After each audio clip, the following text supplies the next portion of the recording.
All sports, all plays. All sports, all plays. All sports, all plays. 365, we making a plays. You talking the game, get you to the days. We're high in the court, the dime in the lane. Variety, topics, living the same. All presentation, sports information. In the airways, taking the nation. All sport, all plays, like working your faces. Grace at the field, so tie the laces. All sports, all plays.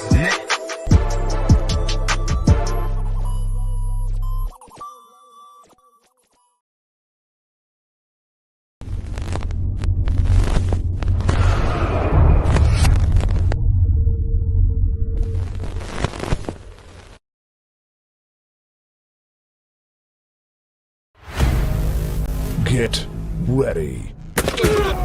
This summer, the Arena League Sports is on ASAP Network.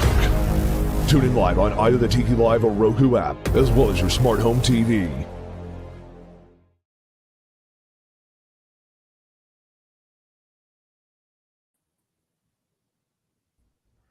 Well, good morning, and welcome to the ASAP in the morning. My name is Freddie Henderson. I'll be the moderator this morning.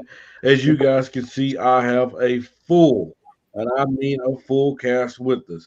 Right next to me, we have one of our biggest reporters out there on the ASAP and the ASAP network. He represents everything Milwaukee Bucks.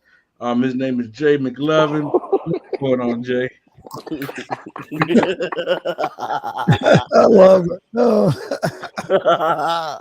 Hold on 1 sec, if you don't mind. Just hold on Just give me 1 second, please, Freddie, because I'm thinking about this. Okay, let's get back to really because this. I don't know how to make it come out here and say Milwaukee Bucks and expect not to be kicked off the show.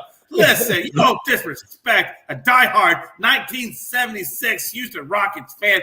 Freddie, I know, you just literally became a 3-day-old LA Rams fan, wanting all the credit but not the work. But some of us around here actually put in work on our teams, and I know that's a concept that you're not used to. But people I can't say Rob because he's been supporting Golden State lately. First of all, don't bring my name in this. Don't bring my name in this. But people like Frankie, people like Gonzo, especially Gonzo with Indiana, we've been through some hardships, Freddie. And that probably is a hard concept for you to learn. But other than that, Freddie, I'm doing well. Astros won. Unfortunately, Yankees won. The Angels, unfortunately, won. But good times in baseball. Not so many good times in basketball. There was a lot of iffy games last night, but Miami Heat. Frankie's getting mad because he called him Heat garbage. Miami Heat, baby. What? It was just one game. Miami's still Heat garbage. You say that, but it was a blowout. Did you see how bad they were blown? Oh, my God. Jay, they're still trying to find out where Embiid is. They said he was running down the streets of Miami because he didn't want to go back to Philly and face the music. Jay, there are 300 billion people on this earth, and only one person cared about that, and it's you. All right. And then the person that deals with has been dealing with a lot of heartache this year, has been dealing with a lot of craziness, a lot of up and down. My brother Chris. We know how it is when it comes to the Cincinnati Reds. We're going to talk about it. But our brother Chris, what's going on, Chris? No, I'm doing good. A lot of sports are on TV, so it gives us something to watch and talk about. So it's a good time, especially with the NBA playoffs going on. Hopefully tonight's games will be a little more competitive, though. Yeah. There you go. And the Reds were actually competitive yesterday, even though they still lost, but basketball games weren't competitive last night. Not at all. There you go. Then our brother, you know what, Frank, he talks a lot of talk, but I find it very interesting that the dude chooses teams that do nothing but win. He's a Laker fan. He's a Yankees fan. He's a Patriots fan. And so what heartache did he really go through? When have any of those, Freddie, when have any of those teams actually won yet? Their history they've won a lot. Yankees haven't won since 2009. I've been stressing on that. Patriots hasn't won since we lost Brady. Still stressing on that. The Lakers hasn't won since the bubble. We're both stressing on that. Hell, they ain't made the playoffs last year or this year. I'm actually not stressing on playoffs. But and then early in the year, this brother was a Chicago Bulls fan. All things Oh Chicago. Lord. But all of a sudden, this dude turned out to be one of the biggest Golden State Warrior fans that I know. It's true, Rob. It's true. Big Rob Scott, what's going on, bro? I'm good. That just means y'all didn't know me very well.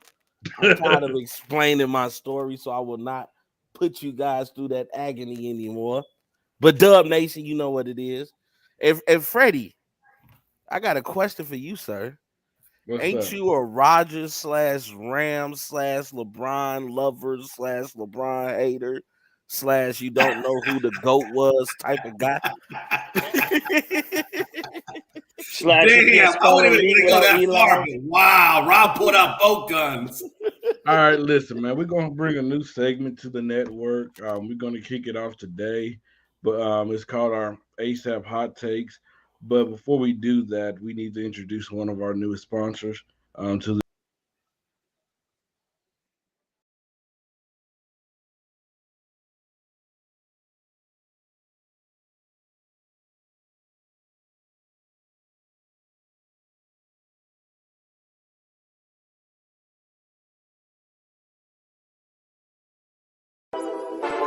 All sports, all plays.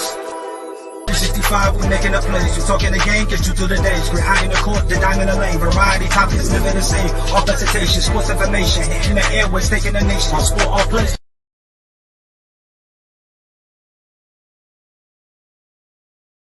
Hello, everybody, and welcome to Hot Take. It's your boy, none other Jay McLovin, and I'm here to give you a couple of my hot takes. For one, you know, Astros. And I know Frankie's over there rolling his eyes like, oh, my God, here goes Jay. But it's true, man. Listen, guys, the Astros, we got off to a slow start, but we get off to a slow start every damn year. It's just true. But I'm telling you, folks, we got robbed of the World Series last year. We gave it to Atlanta. Hey, props to the Braves fans. I'm in Georgia. I got to represent a little bit, you know, of the Georgia love here. Props to Atlanta Braves. But my hot take is, number one, and I got two hot takes. My number one hot take is Astros will win the pennant this year. We are a half game out of first. We're on a 9-game winning streak, soon to be 10. Angels are looking pretty good right now. And I will tell you this, the Angels will get a wild card. That's another hot take. The Angels will win a wild card. They are just playing that damn good right now. Ohtani's looking good. But Astros, keep this in mind. The Astros will win the pennant, and they're going to come out of nowhere and surprise you. Second hot take, Joker wins three-peat. Joker wins three-peat at the MVP. Embiid came out and said even he was questioning his bid. Embiid's bid, not Joker's. So the two hot takes I got for you, or three hot takes. Number one, Angels will be the wild card. Two, Astros win the World Series. And three, my boy, Joker. Because I've been saying this all along, Joker will get a three-peat. Take it for what it is. Hot takes, baby. So Jay McLovin. I'm glad you had that as a hot take because Joker winning MVP is all the awards he's winning. There go a hot take for you.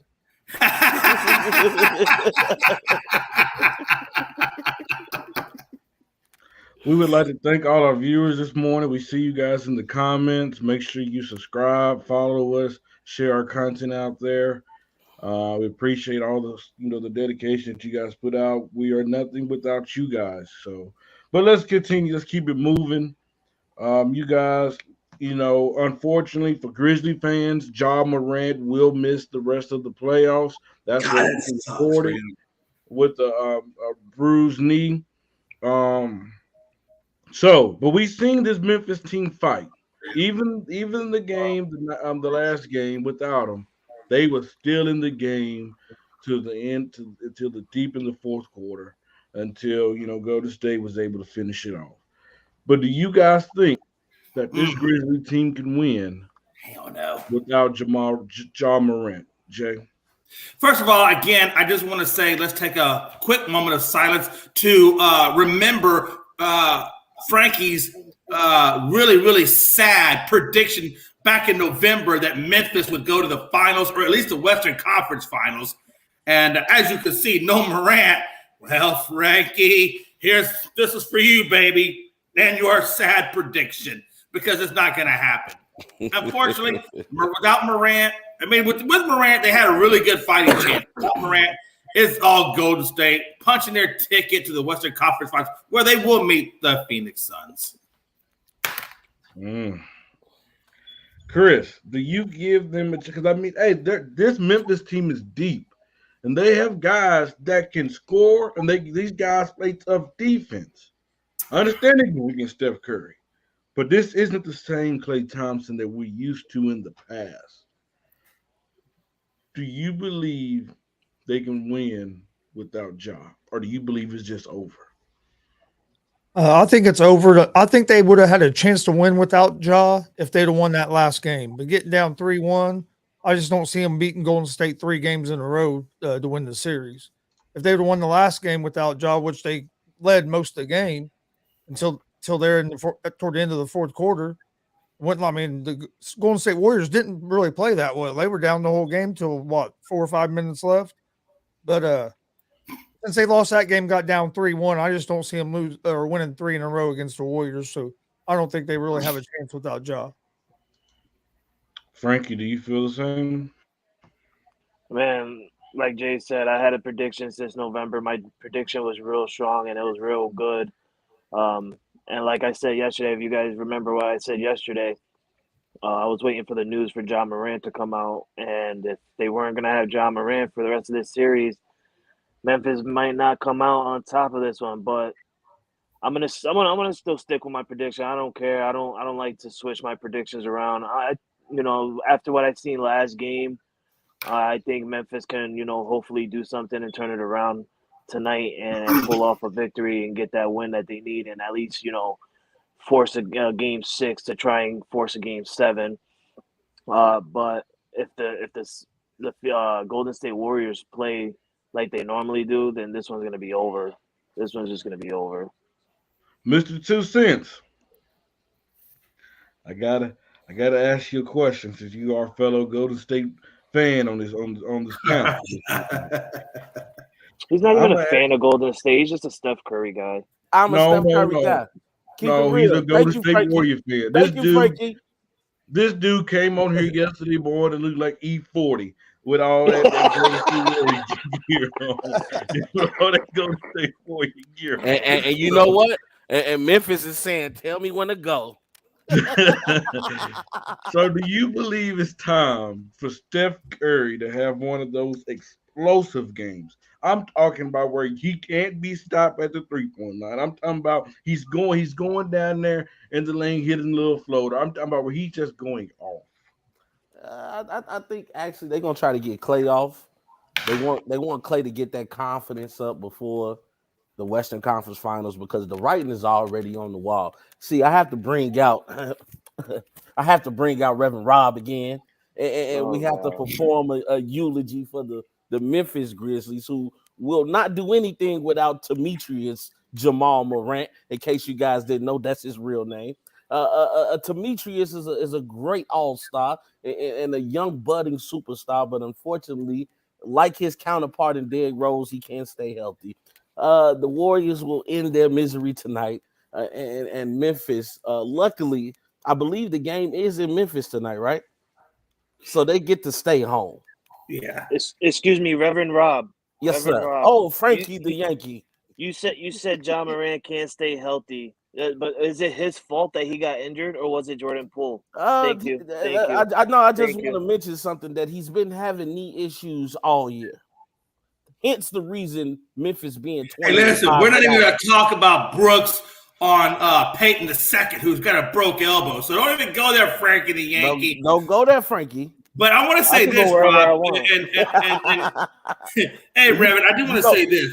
Yes, now, sir. I feel like even though they lost Ja Morant, for the Memphis Grizzlies, this is still a really good experience. And I know you said this on a previous show, and I want to reiterate what you said, was the fact that it's like they're getting taken to the woodshed, but the learning experience that they're getting is only making Memphis even stronger. And I think next year, like you said, when Ja comes back to this team, they're going to have a lot more in their tool belt in terms of resiliency to go forward. And I think they're going to I think they got big things in their future. They're going to be scary. And I will say this, you guys. You add experience Golden to that. State,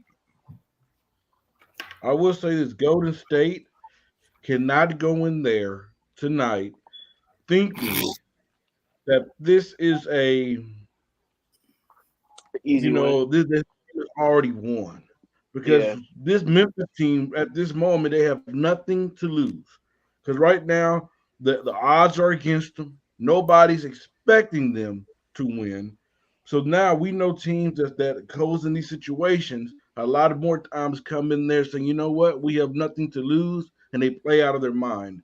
So Golden State cannot take this lightly. If not, um, they could become surprised. But I think that's Let's where let's keep playoff experience comes in. I think with their playoff experience, yeah. they know these things, and I think that's going to help them to not let that happen. I mean, Curry's a Yeah, and the smart guy. good thing they are a veteran team. You're right, Jay. They are a veteran team.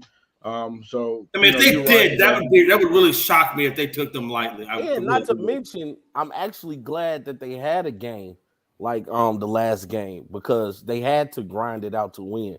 And I think that will also in turn hurt Memphis' confidence a little bit because you got to think about it. Nobody shot well, even though Steph Curry went crazy and had that 18-point fourth quarter. If you look at the overall numbers, nobody from Golden State shot well from the field.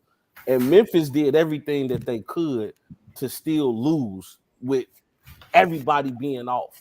So now you think about if you get even two of them to be on, if Poole and Curry is on, or Curry and Clay is on, or Clay and Jordan is on, now you got something going. Right. And the interesting thing about this is even when, or if the Warriors, which I know they will, but when the Warriors get past them, I know they've had some shooting issues, but you know what? When they get to the next round with either the winner of Dallas or Phoenix, both Dallas and Phoenix have had their own struggles shooting the ball. Oh, yes, they have. We know that. So it's not like we could say, well, if they go into this series, they're going to get no, because you know what? Phoenix has their own damn issues shooting the ball, and so does Dallas. So it's going to still be a very competitive series on both sides of the ball for both teams. And not to mention, I'm going to lie, with the way DeAndre Ayton been playing, I ain't worried about Draymond sticking him. Because he has been playing soft as Charmin. Matter of fact, I think Ayton's new name is Charmin, but I'm not sure. Well, let's keep it push, you guys. Let's talk about that Dallas Mavericks and the Phoenix Suns. The Phoenix Suns won 110 to 80 points. The question is, was this more about Phoenix being good or Dallas just not being that good at all? And I'm gonna start it off. This loss right here, I have to blame it on Luka Doncic. It's time. I'm sorry. I said what I said. The first two games, this dude was going off, going 35, 38, whatever, going off. But we kept saying he needs some help. Game 3 and Game 4, he got help from the role players. They were sharing the ball. The offense was flowing. They was knocking down shots. But last night, he was doing way too much dribbling instead of trusting the other guys. Yes, he played 35 minutes. He shot 10 for 23 from the field.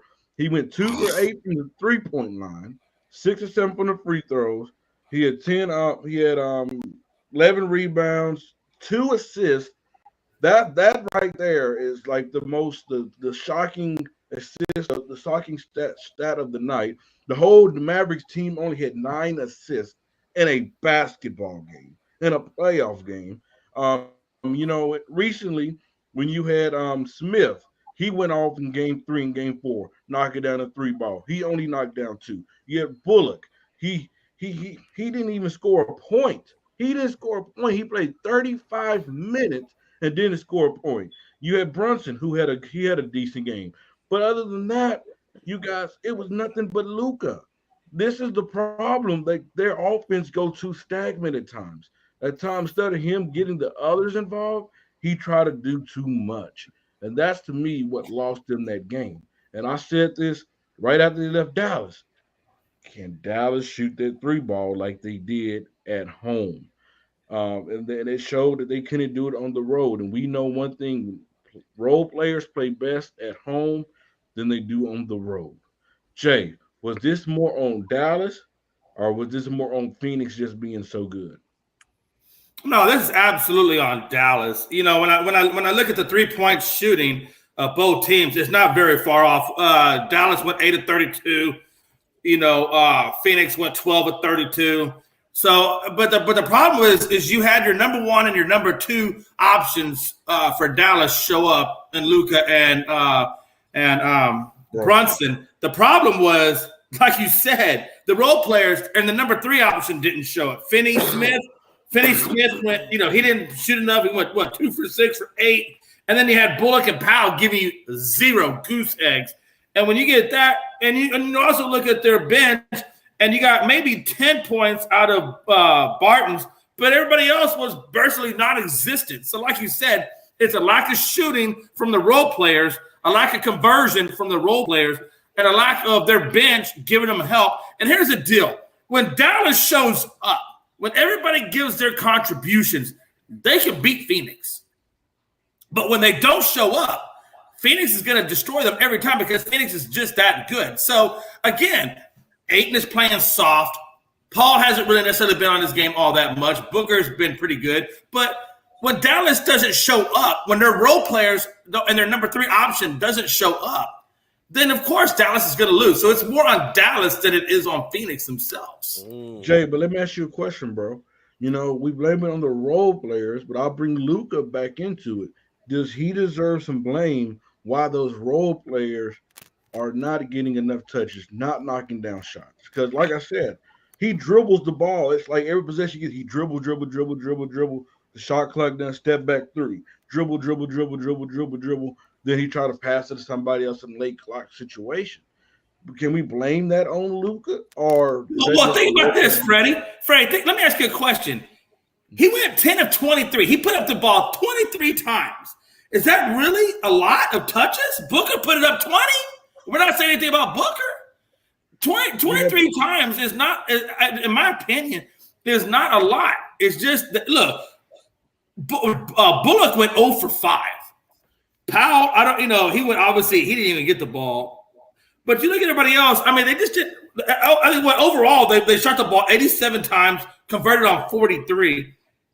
I don't know, Freddie. In my opinion, it was 27 of 71. I was giving you Phoenix. It was 27 of 71. So Dallas as a whole just did not shoot the ball a whole lot. But Luka only touched the ball or shot the ball 23 times. That's not for your number one option. That's not a whole lot.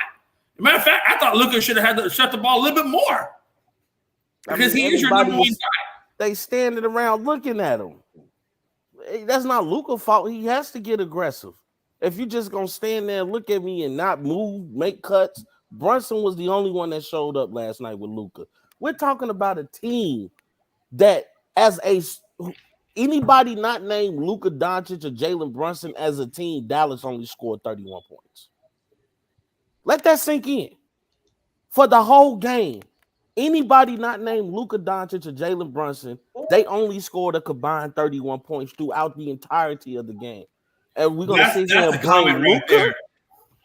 I'm talking about the same shots that they were shooting the last game. They would just happen to go in. Luka didn't change up any way that he played from last game. Everybody else couldn't knock down the shot. Hey, Rob, did you see that comment by Joe McDonald? Ayton is prime for the taking, but Dallas just did not take advantage last night of that. They didn't. When Chris Paul gives you only 7 points, DeAndre Ayton not being as dominant as we thought he could be in the paint, Booker pretty much being the only one that showed. Now, I will say this about Phoenix. They bought that defensive intensity. Markelle Bridges finally decided to show why he was a defensive player of the year candidate. Jay Crowder showed up for a little bit. I don't know what it is about Jay Crowder where he can't hit threes in the second half, but God bless him. He went down with that shoulder injury. I don't know.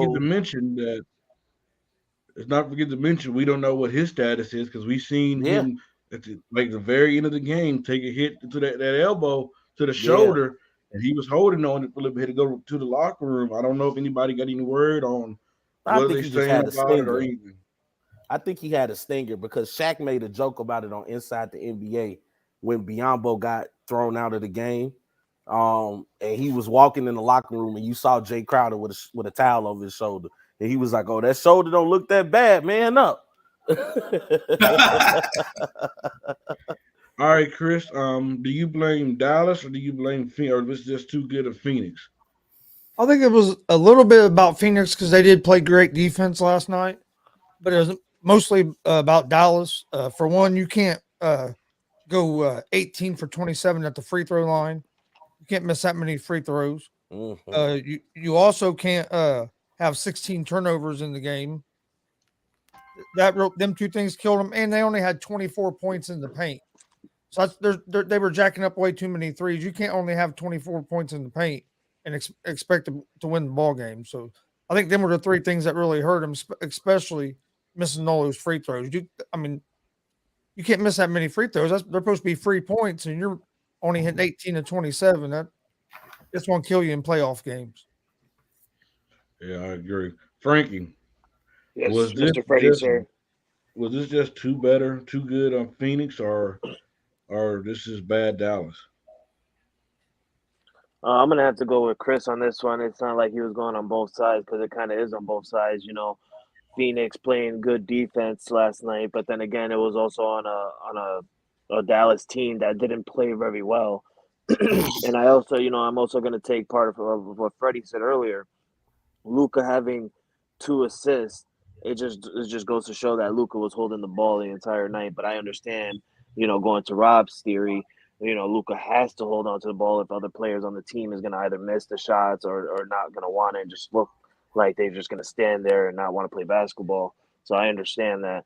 It's more, but in my view of it, it's more on Dallas because we expect Phoenix to play well. We expect Phoenix, to win this series. We didn't expect Dallas to win 2 games in this series or actually make this into a interesting series at that.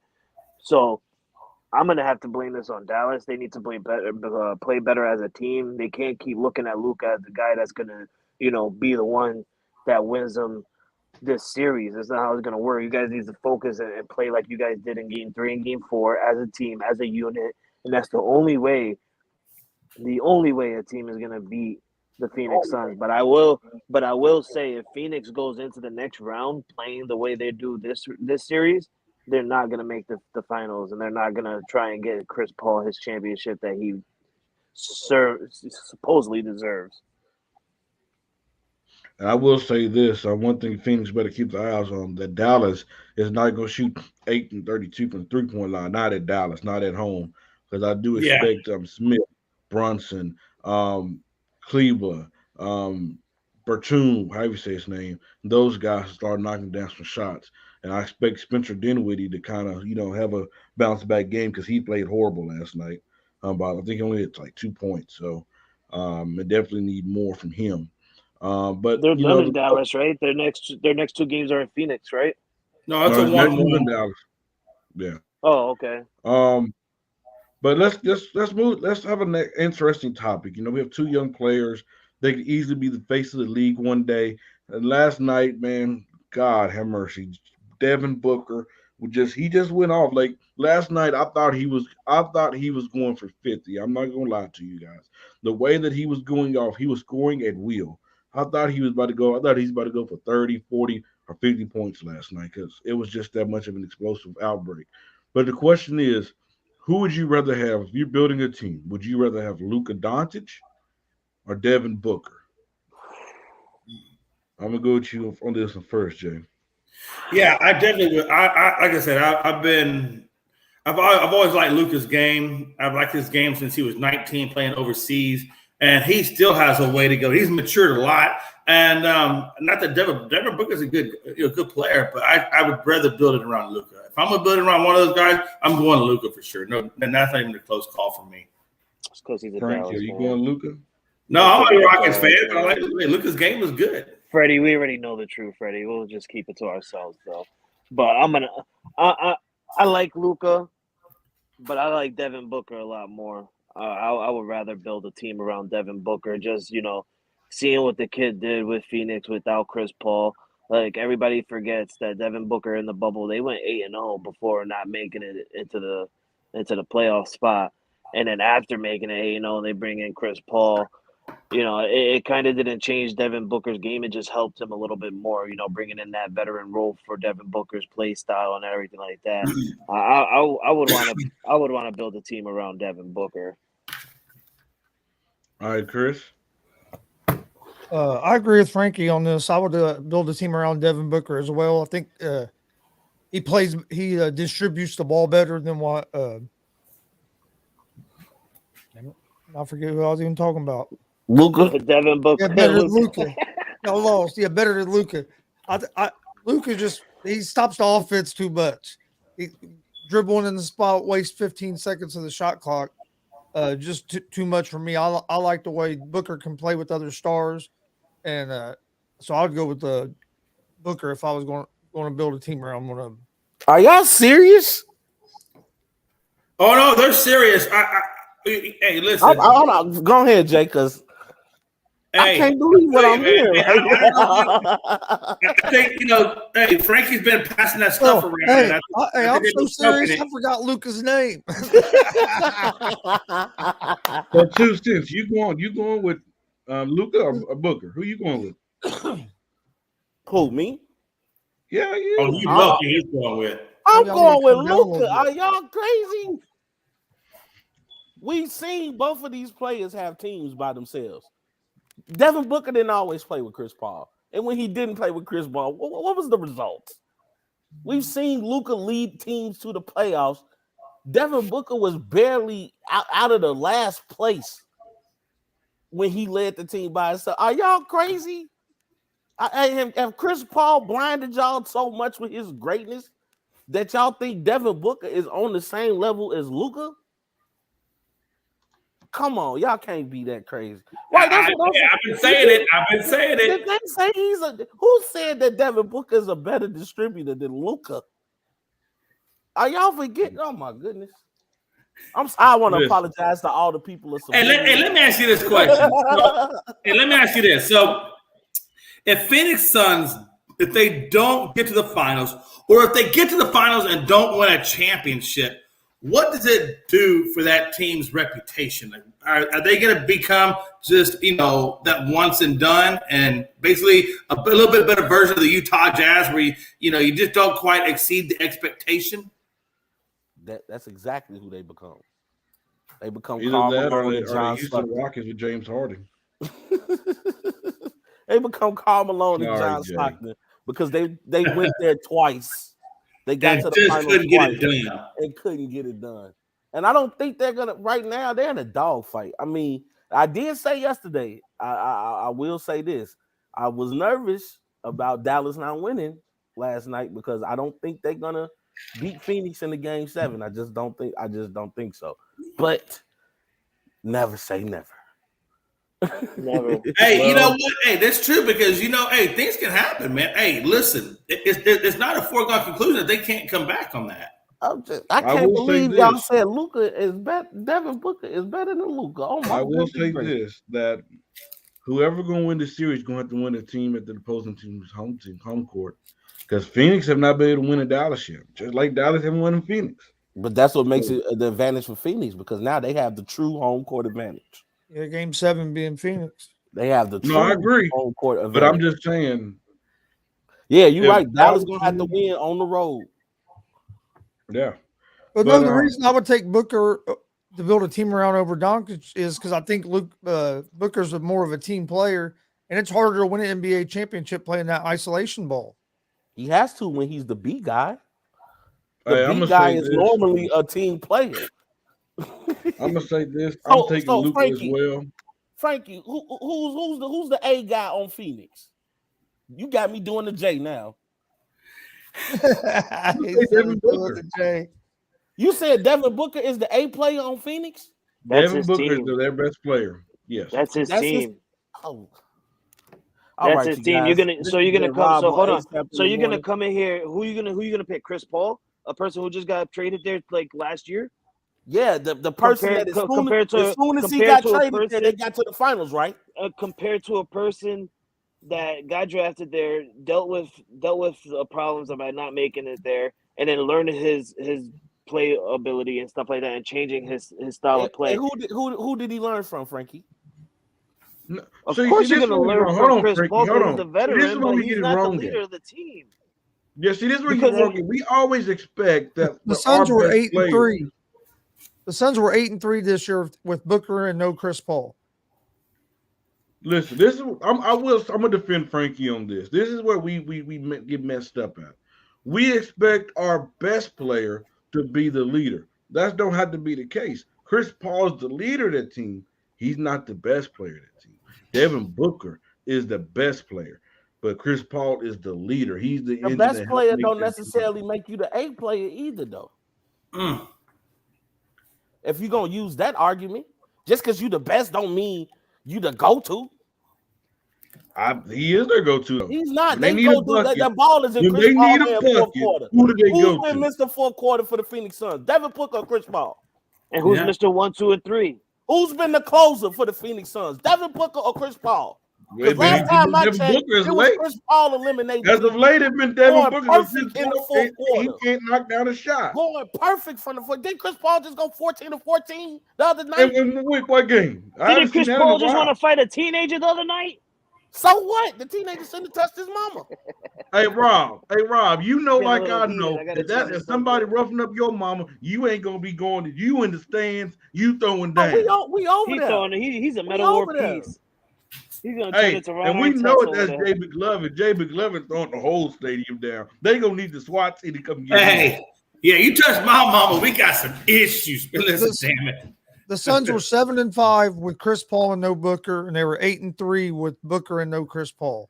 Yeah, bro, this is the same Phoenix Suns team that before Chris Paul got there, their record was 34-39, bro, in 2020. But you're telling me if Chris Paul was there and no Devin Booker, this team would be where they're at right now? I'm telling you, Chris Paul has developed that team. Chris Paul is a coach on the floor. Chris Paul took the Oklahoma City Thunder to the playoffs. I mean, let's be honest. Every team that Chris Paul has gone to the playoffs.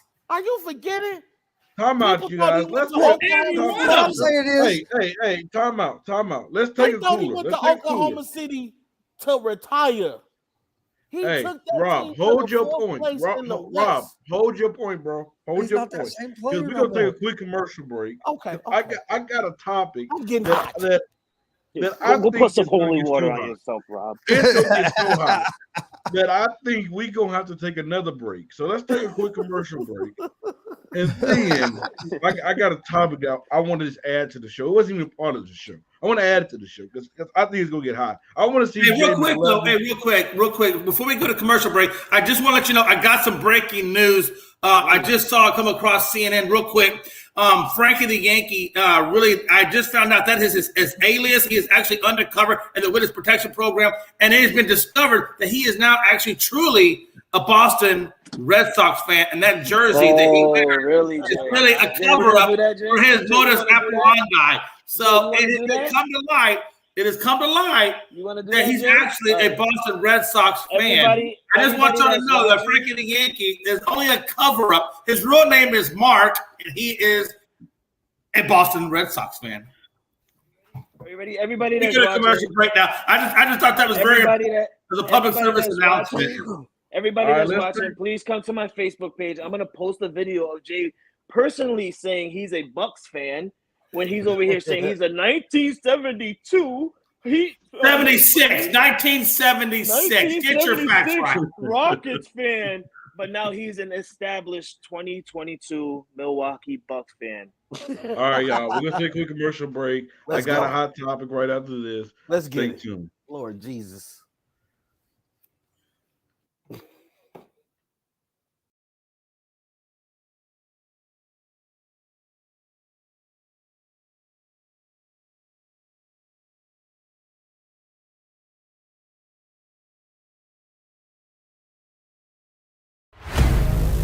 Get ready.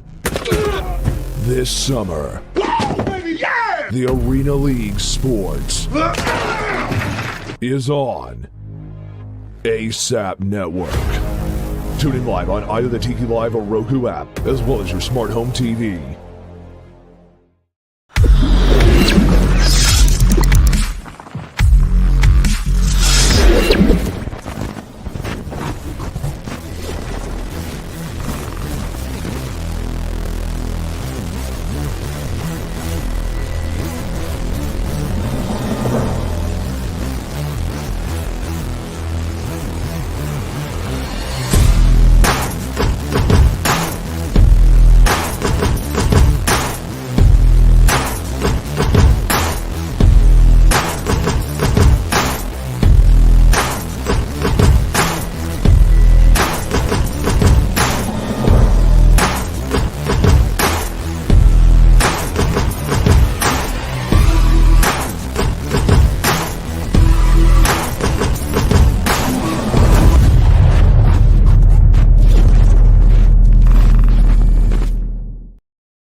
right. We are back. This is ASAP in the morning, and ladies and gentlemen, it is getting hot in here. We have Rob doing the J impersonation. We got Jay McLovin giving us CNN updates. I mean, it's getting hot in here. Let me see if I can get a little bit crazy. This is not a topic we was not going to talk about. This is just something that came from my mind. But I'm talking about their careers. What point guard would you rather? Who had a better career? Who's better? Chris Paul or Mr. Triple Double himself and Russell Westbrook? Oh God! I'm gonna say it again. What point guard is better? CP3, the point guard, or Mr. Triple Double himself and Russell Westbrook? Jay. That's not hard. Oh, I just got heartburn thinking about that topic. I did too, right? I just got major heartburn. Can I go get some Tums real quick? I mean, Freddie just threw a glitch in the Matrix, man. Do you want the blue pill or the red pill? Oh man. You know what? Let me take a crack at this first, because this is an interesting topic. Because if we're saying who's had the better career, you have to say Westbrook, just because he's been an MVP of the league. He's had a better career. But if you're telling me if I had to start a team today with Westbrook in his prime or Chris Paul in his prime, I am choosing Chris Paul. He's a better point guard. I know. Who's better? I'm not talking about starting. He's a better point guard. He's a better player. Who had the better career? Westbrook had the better career. Westbrook had the better career. But I will say this in Chris Paul's defense, Chris Paul has fallen from the top gracefully. Westbrook fell hard. Like he was here one year and then like you was like, where the hell did he go? And Damian Westbrook has had a better career. MVP. Damian's comments and neither are better. They both are the same player to me. No, they're not. Jay, They're not even the same. They're not. They're not. Jay, before you go, Freddie, nobody here listens to Damian. Yeah, but we appreciate the support, bro. I'm gonna take a crack at this one here real quick. Listen, I don't know what Rob's over there smoking, man. I'm talking about better careers. Let me tell you something, man. Chris Paul. Hold on. Everybody knows, number one, yes, okay. Does he get triple doubles in Westbrook? Yeah, sure. But let me ask you a question. For every assist that he gets, for every rebound that he gets, his field goal percentage erases it.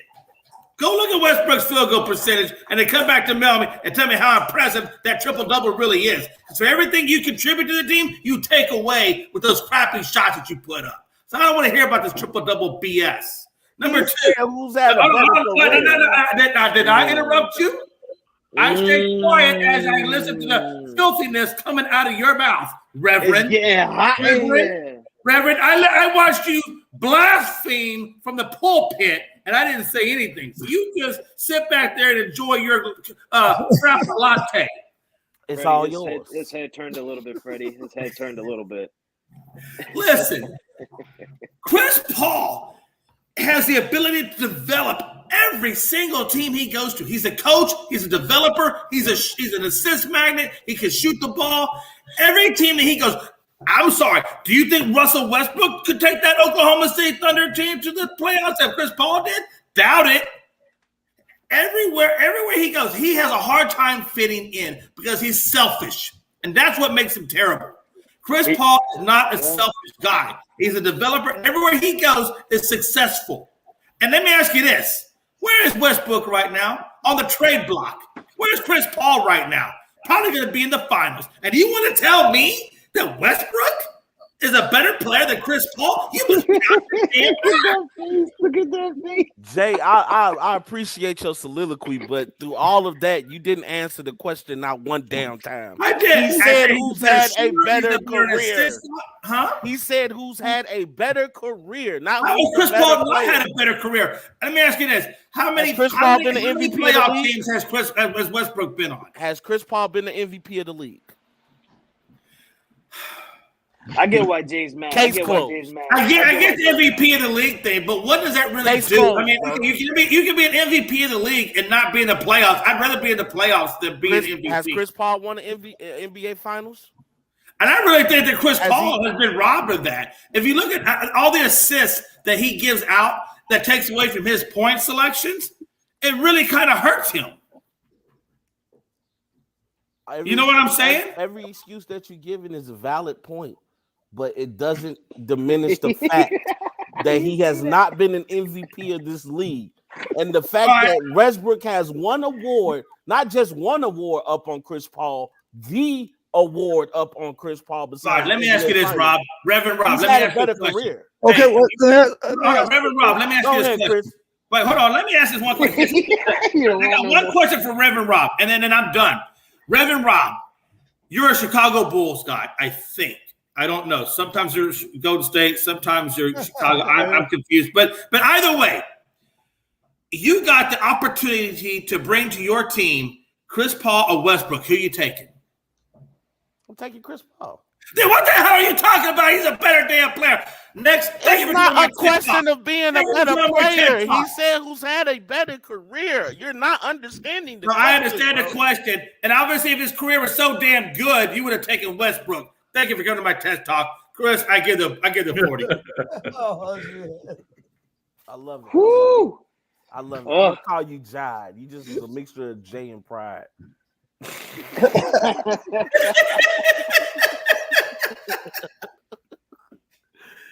Oh man. Go ahead, Chris. No, I think Chris Paul's definitely the better player. When it comes to career, I think it's close, but I would still favor Chris Paul as the better career. He's won 70 playoff games to Russell Westbrook's 55. The only thing Westbrook has that he don't have is that MVP. And that's a big award, bro. Yeah, that's a big award. But what I was going to ask you is, if Chris Paul wins a championship this year with Phoenix, would that change it to Chris Paul had the better career? It will most definitely. But Chris Paul has not won any major awards to me. Hey, answer that question right there. Answer that question right there. Because all his body of work has led him to where? To championship or to finals championships. To playoff? No, he went to the finals one time. He went to the finals one time. Let's stop acting like Chris Paul's been in the finals every damn year. How many times has Westbrook been to the finals? One time. Okay. So they've both been to the finals once, but Westbrook has an MVP. Thank you for coming to my TED Talk. Well, but yet you don't want Westbrook on your team. Thank you for my TED Talk. I said you got a lot of TED Talk going on today. No. It says when you don't want him on your team, that just says everything to me. Everything, Rob. I didn't say I would start my team off of Westbrook. The question was who's had a better career. All I did was answer the question. Well, Paul must be the better player because you want him on your team. I don't understand. It's almost like you talk out of both sides of your mouth. I don't get it. Well, Jay bringing the fire. If he's saying that, Rob, you can have Westbrook. We'll trade him for ball. We'll help. If you want to, you'll go to situation. We'll let you have him. Hey, Freddie, I'm not going to let you weasel your way into that deal. Hey, before we move on, Chris Paul has won 751 games to Russell Westbrook's 598 games. Chris Paul has also been in the league longer than Westbrook. Oh, there you go. Here come the excuses. Hold on a minute. I got to start writing them down. When was Westbrook drafted in the league? What, 08, 09? Chris Paul's been in the league since 03, bro. Westbrook has a 59% winning percentage. Chris Paul has a 65% winning percentage. Oh, so we're talking about 6%. Rob, did that hurt? Because I felt that all the way over here. We're talking about 6% when Chris Paul had a 4 to 5 year head start on Westbrook. Come on, but we're talking about one MVP. That's all I'm saying. 4 to 5 year head start. Whatever. Chris Paul started in 03. Jay's trying so hard to get under people's skin. Frankie, did you give your input on this? I really don't care about my input, honestly, about this one. Honestly, I don't even want to get hit because I feel like I feel like if I give my input on this, somebody's gonna come at me sideways, and I don't want the heat right now with them. I feel like everybody's a little hostile right now. I don't Oh want no. We just lighting the fire under ASAP in the morning. We got a cup of coffee. We are good. Hey, I knew you had a frappa it's all good. We're all latte. I brothers. knew you had a frappa latte. I knew it. Never trust a man who's drinking a frappa latte. If you don't take your coffee back, you're not a real man. Jay, this is just a hazelnut iced coffee. My bad. Hazelnut versus frappa latte. Just a hazelnut iced coffee. Hey, I just thought that topic would get y'all blood flowing a little bit. It did. I just wanted to throw that out. I like it, Frankie. Let's keep it moving. I like it, Freddie. I like it. Let's keep it moving. Last night we had another game in Miami. Miami versus the Philadelphia 76ers. The score was 120 to 85. The Miami Heat did win to take the lead to series to 3-2. There's a lot of people that's have the feeling that Joel Embiid is he's mad. He let his anger get to him. That's why he didn't have the best of game. James Harden did bounce back from he had the good game in Game 4, but he went back to the James Harden we've been seeing pretty much this season. James Harden played 37 minutes, shot 5 from 13 from the field, 2 for 6 from 3, 2 to 3 from the free throw line. He did have 6 rebounds, 4 assists, 1 steal, 4 turnovers, and his plus minus was a negative 29 with only 14 points. Joel Embiid played 33 minutes. He shot 7 for 12 from the field, 1 from 3, 3 from the free throw line. He had 5 rebounds, 2 assists, 1 steal, 2 turnovers, and only 17 points. So he didn't have a Joel Embiid game that we all expected. But we all know who the leading scorer for the Miami Heat was Jimmy Butler. He did a little bit of everything with 23 points. He made 2 for 4 from 3-point range, which is pretty good. It's really good for him. He gave us 9 rebounds, 6 assists, and a steal. So do you guys believe? That Miami can close it out in this next game, or do you guys still give Philadelphia a chance with Harden and Embiid to make this a 7-game series, Jay? Man. Jay, before you even start, don't even. 3-2, correct? Say it again. It's 3-2 right now, Miami, correct? Yes, sir. Freddie, they trying to come at you, my boy. Good job.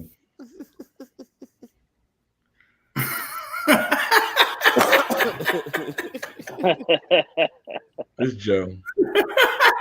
He's always coming for me.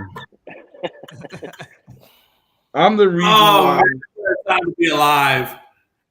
I'm the reason why Joe wakes up every morning. So he can come at me. He said you his motivation. I'm his motivation. I love you for that, Joe. Jay, you stuck? You stuck? Answer the question, Jay. I'm sorry, I apologize. My cat was over there chewing on a cord. I had to hit it real quick. What was the question again? Do you believe the Philadelphia 76ers can force a Game 7? Yeah, man. Hey, listen, if Harden and Embiid continue to show, and if Maxey, if they show up, yeah, absolutely they could force a Game 7. I mean, we've seen they won back-to-back games. They just came out of Miami, so that means now they're back in Philadelphia this current upcoming game. Am I correct? Yes. No. So they're going to play Game 6 at home. Yeah, absolutely they can force a Game 7. No doubt about it. But it's going to take a maximum effort from the whole team to show up and actually play outside of just Embiid. And if they do that, then yeah, absolutely. Chris? Yeah, I think they got a chance. I have the Sixers winning game 6 and forcing a Game 7 back at Miami. And I'm still going to stick with the Sixers winning this series. They won 2 in a row once. I think they can win 2 in a row another time. Frankie. Bro. I'm gonna say this. We're here, bro. I'm gonna say this with every ounce of hate in my heart for the trashiest team in the East. Oh Lord. The Miami dumpster trash Heat. Hey, he going in on him. They are gonna lose this series. To all you Miami Heat fans who think you guys are gonna win in Philly or at least win Game 7 back in Miami, please, please, please, please do not keep your hopes up because you guys are not gonna be happy with the end result. Joel Embiid is gonna turn it around. He's gonna smack James Harden on the side of his head. He's gonna say, "Get your head out your ass and let's play this game like we're supposed to." I won a damn championship. Doc Rivers won a championship. You need to get your head out your ass and let's play this damn ball game. Because Miami, let's be real. Miami is not a true good team. They don't have no leader on that team. Everybody's like, "Oh, Jimmy Butler's their leader." Jimmy Butler's not their leader. No leader on that team. What are you talking about, Frankie? Who's Miami's leader, Freddie? I believe Jimmy Butler's a leader. No, I believe he's not. Kyle Lowry, he's a leader. He's not a leader neither. He's not a And leader. then you got Eric Spoelstra, who's a great who's a pretty damn good coach down there in Miami as well. Is he really though? What you mean? Is he really though? Is he really though, Freddie? Come on. Yes. Well, I think you're not. I think you're not fully awake yet. Hey, Freddie. put that on the T-shirt. Is he really though? I would love Spoelstra as my head coach. I think a lot of people would as well. Oh shit. I don't think Miami has a solid leader on that team, bro. Honestly, to me, I don't think they have a good leader on that team, and I don't think Miami's going to end up winning this series. Miami's going to lose the next 2 games, and it's just going to be like that. And Miami's going to be upset because they're going to go in as the number 1 seed and lose in the second round. Listen here, I don't know what the Miami Heat done to Frankie. The haterade. I don't know who he hates more, the Heat or Kevin Durant. Oh, But definitely Kevin Durant. I'm gonna Definitely say Kevin Durant. this, y'all. This Miami team, they're dogs. They have a bunch of dogs. And we know when this team was built that Pat Riley put some dogs together. Because anytime you give Jimmy Butler, a PJ Tucker, a Kyle Lowry, and guys like that that's where they're going with. And let's go over when you have guys. Tyler Hero and Duncan Robinson did not shoot the ball as good as they did not score the ball as good last night, but they still find a way to win in big margins. When you have Vincent and Struss giving you numbers like Vincent, he scored 15 points last night. Struss gave you 19. When you have those guys giving you those kind of numbers, hey, it's hard to beat. It's because it's not always about your star. It's about the others, and they having the others step up. Tyler Hero gave you 10 points. That's good, that's decent, but we expect more out of him. Oladipo had a pretty good game. He gave you 13 points off the bench. But like I said, this Miami team, they play defense. They're a bunch of dogs, and hey, I believe it will not be a game 7. I believe in game 6. That the other guys and Duncan Robinson and Tyler Hero, they will step up and elevate their game, and they will finish off the series. Because I believe they have a bunch of Rough Riders down there, man. It's Miami. It's Pat Riley, who's a damn good coach. And it's just time for you to give them the respect, Frankie. Duncan Robinson is in the doghouse, man. He's only playing like 13 minutes. Yeah, I understand that, but guess what? Spoelstra will give you the minutes once you turn your game around. I believe that they're all going to be motivated, and I'm not sold on Philadelphia, and the reason being is because of James Harden. I'm not sold on James Harden. James Harden, he do not look like he was in Houston. Jay, I want to say this to you, Jay McLovin. Yeah. Congratulations. You got him out right on time before you got this James Harden down there in Houston. This is not the guy that's giving you 30, 35 points, triple doubles a night. He can't do it no more. I mean, he is not that guy that can do it on a nightly basis. We've seen how the NBA has changed these foul calls. This dude was a big-time player to get at the free throw line 10, 15 times a game. That's where a lot of his scoring production came from. They took that away. He looks pretty average to me. Joel Embiid, he's showing us why he's not the best big man in the game. Let me say it for the folks to the back where they can't hear me. He's showing us why he's not the best big man in the game. Because you know what? Shaq would have done, Kobe Bean Bryant would have done if they would have lost to the MVP. They would have came out when the stage was bright, when the biggest moments. So you know what? Give me the ball. I'm dominating. Give me the ball. I'm gonna show you why I deserve to be MVP. I thought we was going to get that yesterday. We didn't get it yesterday.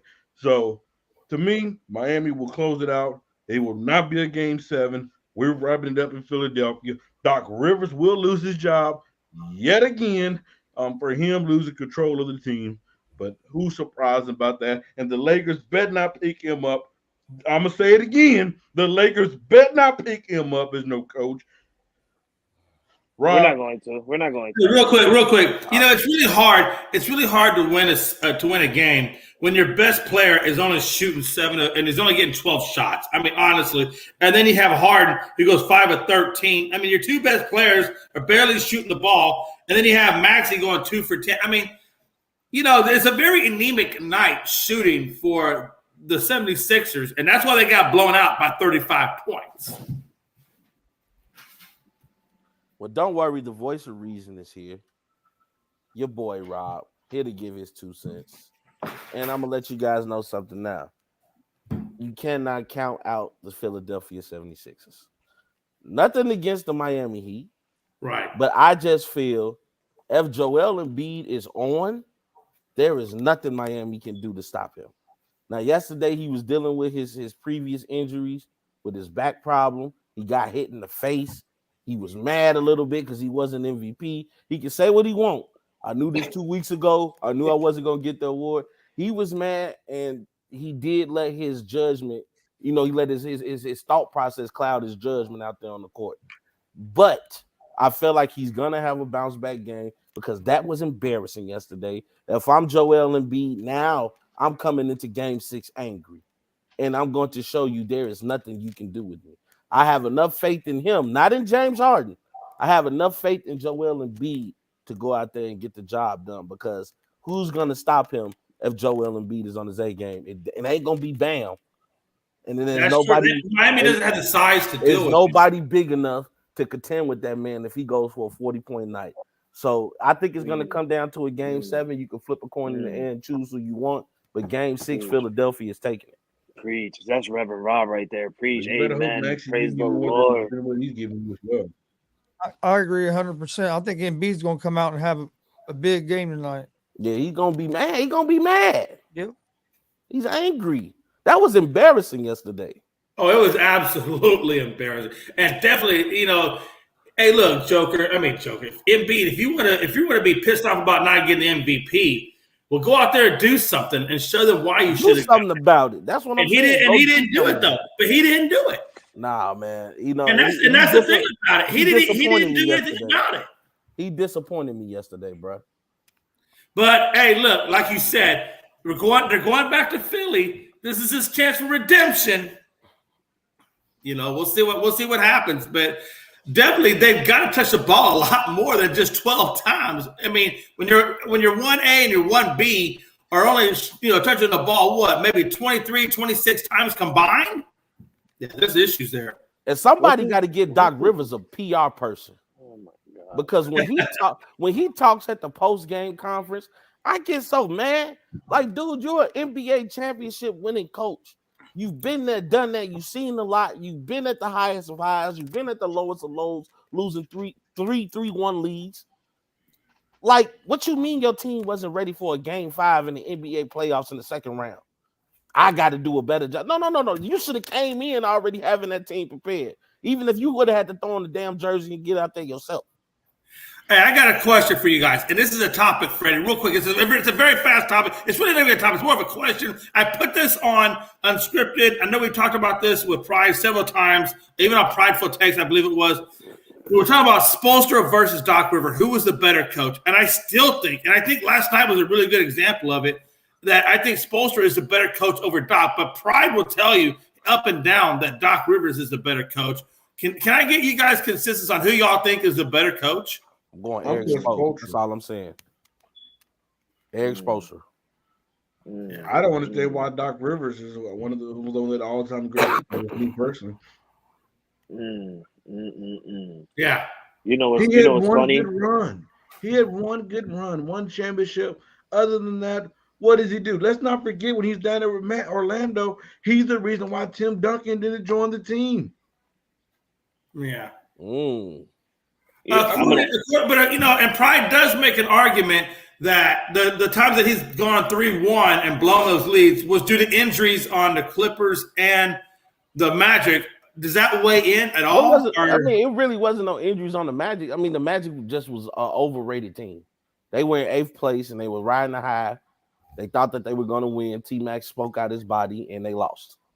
They lost to the number 1 Spurs team, a team that went on the next year to win the championship. Right. A team that they could have had Tim Duncan on as well. Yeah, but there's no excuse for that bubble to losing to the Nuggets because LeBron came out and took care of business. I'll be real. I like Doc Rivers as a coach, but I'm gonna have to say honestly, but in that conversation, I'm gonna have to go. Don't you say that, Frankie? I'm gonna have to go with Eric. Say what? I'm saying I'm gonna go with Eric Spoelstra in that conversation. No, you better not like him. We don't. Hey, I'm telling y'all, we see some new breaking news. Doc Rivers is coming back to LA as a Laker. Hell no. Hell no. But you know what? I like him as a coach and what he's done on the years. I mean, losing the 3-3-1 leads, that's obviously the downfall for him. But the man makes the playoffs basically every year except for one. He makes the playoffs. Eric Spoelstra also makes the playoffs too, and he makes the finals. I like them both, but in that conversation, Jay, I might have to go with Eric Spoelstra being the better coach. Just for one, Eric Spoelstra won more championships with the Miami Heat. He actually stood with the Miami Heat during their downfall and rebuilding them to what they are right now. So I think Eric Spoelstra is a better coach. But you know what's funny, and I know it makes me and Freddie laugh, is both those coaches, the last time they were in the finals, the team they lost to, the Lakers. Lake show, baby. Hey, but you know what? And this is something that gets overlooked. Doc Rivers, maybe the 3-3-1 blown leads is not the worst thing of his career. It's the fact that how many players are going to want to play for you now? Yeah. And see, when you lose, you throw them under the bus. Like you threw Ben Simmons under the bus. Say what you want about Ben Simmons. I wouldn't have wanted to play for Doc Rivers. It's one thing for Joel Embiid to throw me under the bus or for Tobias Harris to throw me under the bus. But you are a coach. You're our foundational leader. You're a father figure to some of us. Ben is fresh out of college. And you throw me under the bus? I disrespect Rob. People just got to stop being so sensitive. They do have to stop being sensitive, but as a coach, the world got to stop being so. Oh, he said this. Hey, Freddie, you got to remember, in-house business is in-house business. I'm never gonna go out here. Hey, we both represent ASAP. You being the CEO, I'm being the analyst, and down you in front of everybody. Whatever we going through on ASAP, that's between me and you, bro. That's not even going in the group message. That's going between me and you. We keep everything in house. We talking about basketball, brother. I appreciate even basketball. But guess what? If you playing trash, as a coach, you playing trash. Don't be sensitive. Man up and be better. You cannot do that though. As a coach, you cannot go to the media and throw your player under the bus. You know how many times Phil Jackson go to the media and say certain things to get those guys? He knew it would rub Kobe. But Phil Jackson knows his players. I don't think Doc Rivers has that Zen mentality that knows his players. And Phil Jackson knew that wasn't going to bother Kobe. It wasn't going to bother Mike. It wasn't going to bother Shaq. Ben Simmons ain't built like that. Players these days aren't as mentally tough as players were back then. But guess what? Yeah. That's the problem with the world we live in. People are so sensitive. He said this. I agree. Yeah. I agree. Man, I completely take the dunk and let's knock down your free throw and let's handle our business. But I'm gonna tell you this though. You gotta. It ain't about what you say; it's how you say it. Maybe Phil Jackson's approach to Michael Kobe always was a respect thing. What Doc Rivers said was, "Don't blame me, blame him." Yeah, you don't do that. You don't do that, bro. You take your accountability as a head coach, because guess what? When they win, you wasn't out there on the court helping them win either. Then you go in the locker room and tell me that he played like trash or whatever you want to say to him, but you don't do it to the media. You never do that to the media, bro. That's coaching 101. Because then your players are your players not going to trust you no more. Oh well, bye. All right, y'all. Let's keep it moving. We're gonna talk about Jay's favorite team now, the team that he covers down there in Milwaukee with the Bucks, and Giannis Antetokounmpo. That his new favorite player. You better hush your. You know what? No. Oh Lord Jesus, don't kick him out. So as Freddie said, oh Lord Jesus, he gone. We're gonna talk about. Listen, sometimes you got to go to timeout. Sometimes you got to go to timeout. You know what I'm saying? We're gonna talk about the series where it's Pride versus Jay, the series that everybody's been dying for. Pride's Boston Celtics versus Jay's Milwaukee Bucks. Uh-oh. Dun, dun, dun. Hey, Jay, how do you feel that Hold on, Frankie. I got some technical business going on right now with Frankie. Hey, Jay, how do you feel that your boy, Giannis Antetokounmpo, literally is doing this by himself? And he's literally leading his team at just about every stat. He's leading them in points, 32 points a game, rebounds, 13 points, 13 rebounds. Assists, 8 assists. Only Drew Holiday is leading them in steals with 2. Brook Lopez is averaging 1 more block. But other than that, Giannis is doing everything. Drew Holiday's only giving him 21 points a game in the series. And he's not shooting the ball good at all. He is playing good defense, but other than that, he's literally getting nothing from nobody else. Connaughton, he's averaging 10 points. Bobby Portis is averaging 10 points, but he didn't look good the last 2 games. I mean, hey, is it this big that you guys are missing Middleton, or is it just that the Boston Celtics that much better than you guys, Jay? I don't know what the whole "you guys" thing is. I don't understand the "you guys" thing. Again, I'm a Rockets fan. I don't know what the "you guys" thing is, but that's okay. You know what it is. What it is. Hey, look, but to get to the game and to keep the matter at what is Rob doing over there, man? Rob, you over there handling corporatized deals or something? Jeez, you look like you're making the millions. Right now. Freddie got me in tears right now. No, hey, look, when you got that look, the Bucks had that game, man. I mean, literally, they had it under their. It was signed, sealed, and delivered up until the point where they got to the fourth quarter, and it really started when Giannis kind of poked the bear a little bit at Horford, and Horford didn't like it too much, and so he decided to go to beast mode and get a game high 30 points, and. The posterized dunk on Giannis, where he slaps him in the mouth as he's coming down, was beautiful. Matter of fact, the technical was almost even worse. It was beautiful. It was beautiful because you know why?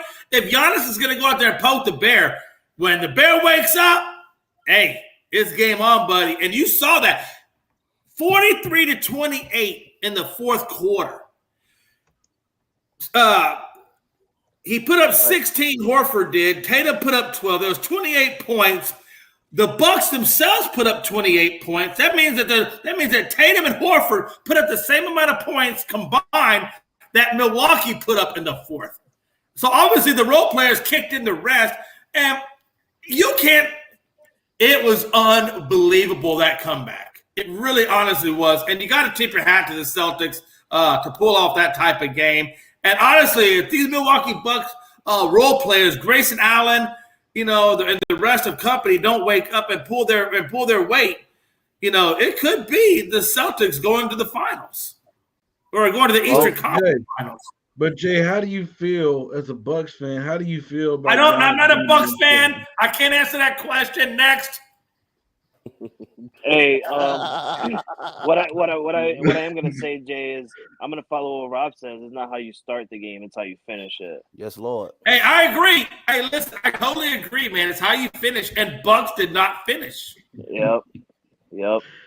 Frankie, can you please send me a video that you got on your phone, please?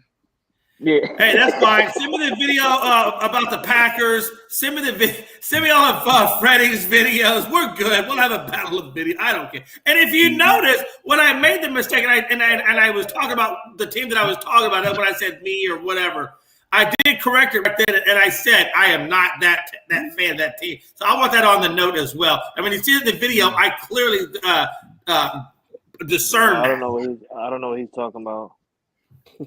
No, you'll see it when you pull the videos up. If you don't pull up the biased videos.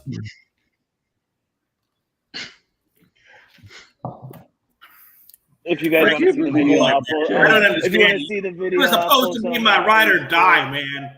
Oh, I am your ride or die. That's exactly why I'm doing this. Oh, I'm not your ride or die.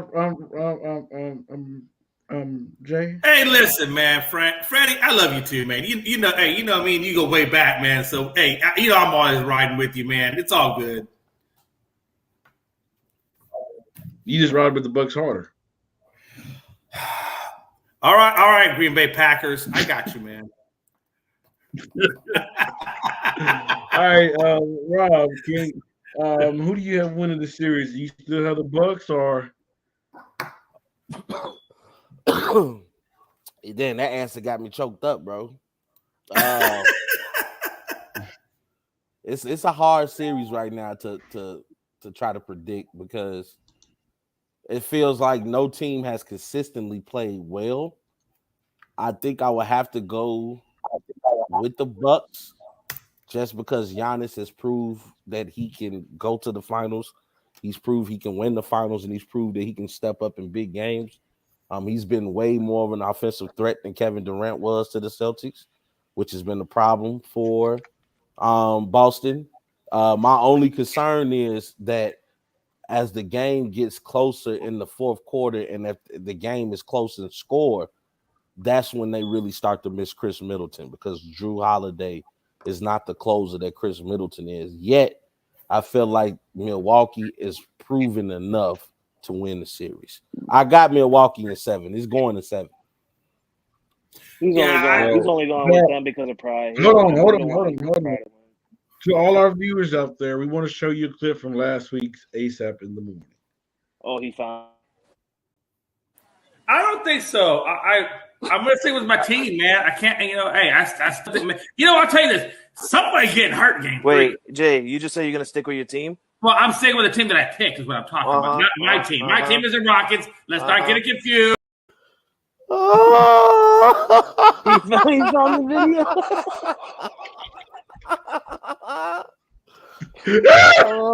Hey, Jay, smile. You're on Candy Camera. I can't believe you just. To all our viewers, the ASAP Network is doing a donation. We're doing a donation pool. We're doing a donation pool. Send us. We're gonna put our cash app out there so we can see. You know what, man? You know what? It's all good. You know, typically, the response, I guess, from an irrational, immature person would be to get upset and say "F you, F you, F you." But you know what? I have grown, Freddie. As a human being on this show, I have grown. And so I'm just going to laugh it off and be like, you know what? That's pretty good. Okay. Tell him, Jay. Yeah, you know Jay, what else you done? Jay, you know what else you done, bro? I just said I'm grown, man. We're good, man. Hey, listen, I have learned to laugh at this stuff Jay, now, rather than get upset. Jay, you know what else you done? Oh my God. He said what? I don't think so. I'm gonna stick with my team, man. I can't. You know, hey, I still think. Man, you know, I'll tell you this. Somebody getting hurt game 3. Wait, Jay, you just said you're gonna stick with your team? Well, I'm sticking with the team that I picked. Is what I'm talking about. Not my team. My team is. Why'd you cut it off? I said my team is the Rockets. My prediction is. You have learned to become a Giannis Antetokounmpo and a Bucks fan. That's what else you learned. You hush your mouth. But you guys, unfortunately, something. This has been ASAP in the morning. We'll be back tomorrow, and Oh God. Sandra only got one team, Lakers, all day, every day, purple and gold. That's the only thing I rock with. You don't never see me rock with no other team. I'm not Facts. like Rob. I'm not like Jay Facts. McLovin. Purple and Wait, gold wait, until wait, we're wait, old what? and What?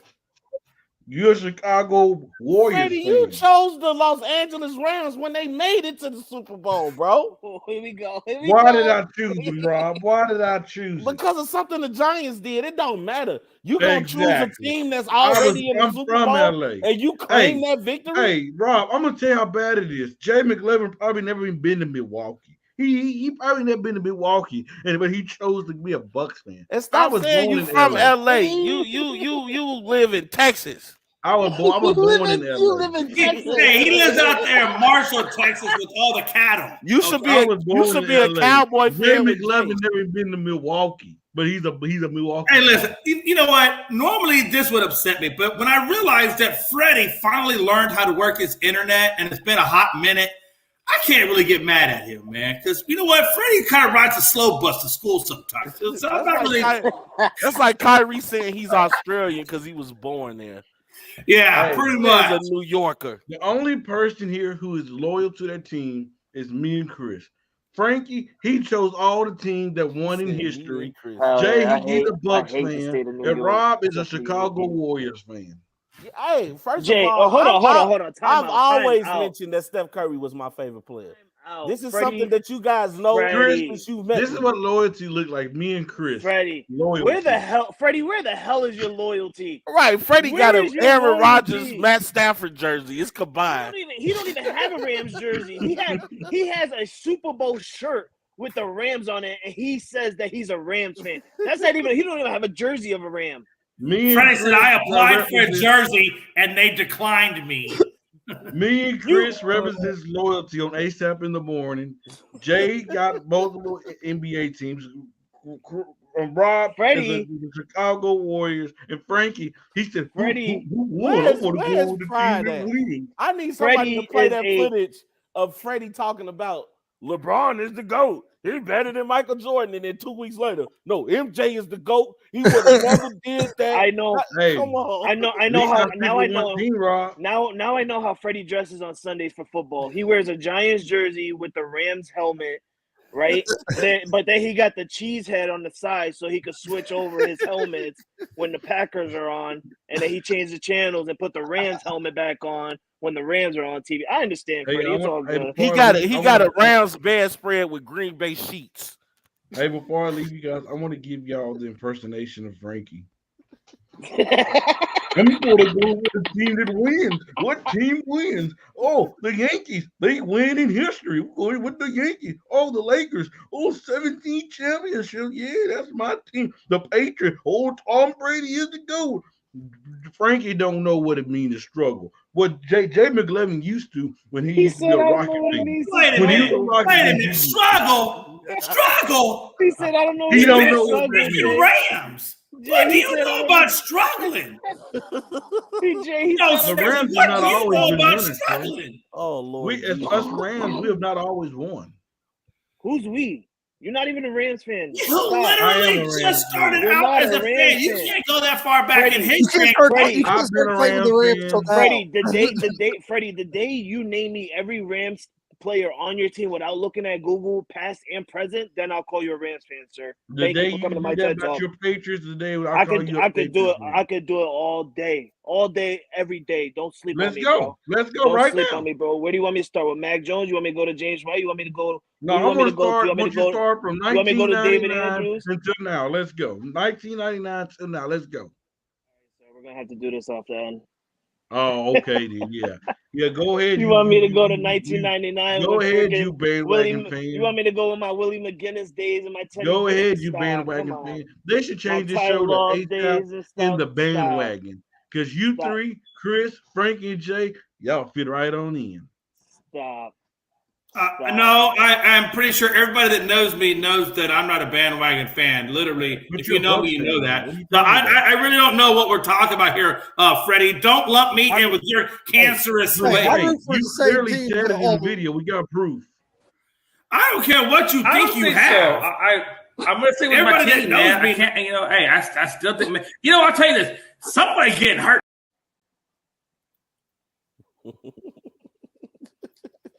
Freddie's proof right there, Jay. Freddie's getting him upset. Oh, Freddie, Lord stop, Jesus. Freddie, stop. No, I'm good. Again, I can laugh at it because look.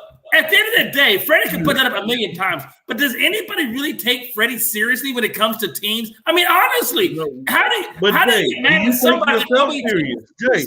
Okay, don't take me serious, bro. Take yourself serious. You just said my team. I never said my team. Hey, you can't say I'm a bandwagon jumper. I'm going to say replay it again. So all of you is please let me know what you listen to. 1 second. I don't think so. I'm gonna say it was my team, man. I can't. Hey, I still. Freddie, stop. You guys here say my team. Freddie gonna make me poop myself for laughing too hard. You guys stop, Freddie. He said my team. Freddie mentioning loyalty. Freddie mentioning loyalty is like a vegan trying to give you a steak dinner idea.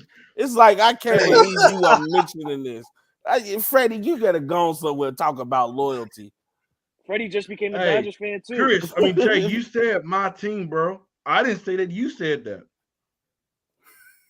We'll see who's your team this season in NFL football, Freddie. You know what team all plays. Whole sports all plays. Whole sports all plays. Look at Jay trying to find something, Jay.